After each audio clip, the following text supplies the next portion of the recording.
On va passer aux questions-réponses. Donc voilà, il y en a qui connaissent déjà. Donc on lève la main, je passe le micro, pose la question, et après il y a la réponse et on enchaîne.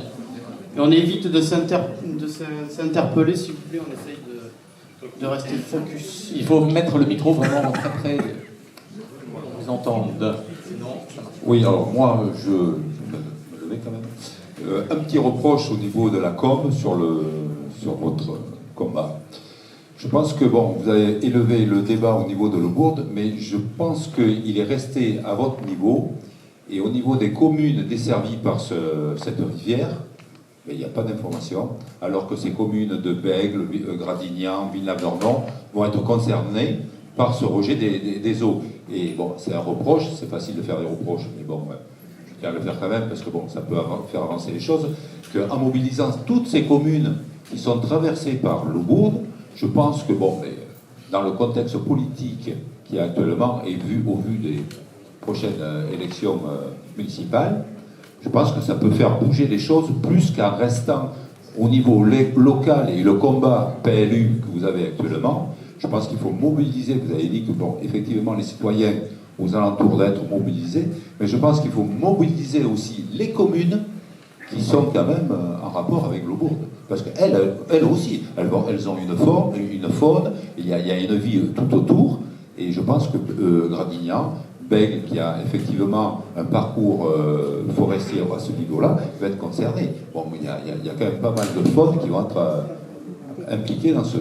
voilà. Donc c'est un reproche sans lettre, mais je pense qu'il y a un combat à votre niveau, il y a un prolongement de votre combat qui devrait être fait à ce niveau-là. Merci, tout à fait. Ils sont les bienvenus pour nous rejoindre.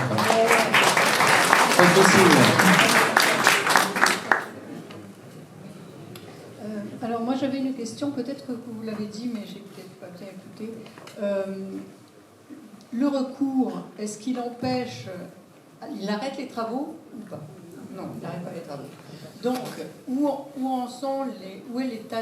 est l'état des travaux actuellement? J'ai compris que ça avait été défriché, mais où est-ce qu'ils en sont? Et est-ce qu'on a une idée du calendrier qui est...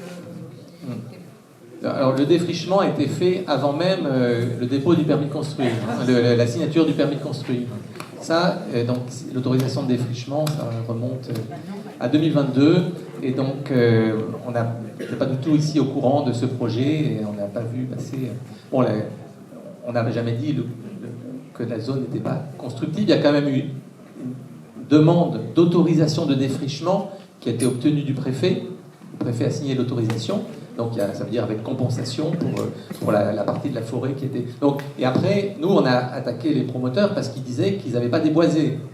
Alors qu'on avait les photos aériennes, il y en a qui sont exposées, et donc on a obtenu évidemment gain de cause. C'était évident que c'était déboisé. Donc voilà, mais d'une part, on n'a pas pu attaquer l'autorisation environnementale, puisqu'on a laissé passer le délai. Il y a un délai de 2 mois seulement pour quand on apprend qu'il y a de tels travaux, il faut être sur le coup et être pas merci que l'information circule aussi mal alors qu'elle est supposée être rendue publique. Et donc voilà, donc ça c'est pour le déboisement. Et maintenant donc le creusement, alors le terrassement d'abord.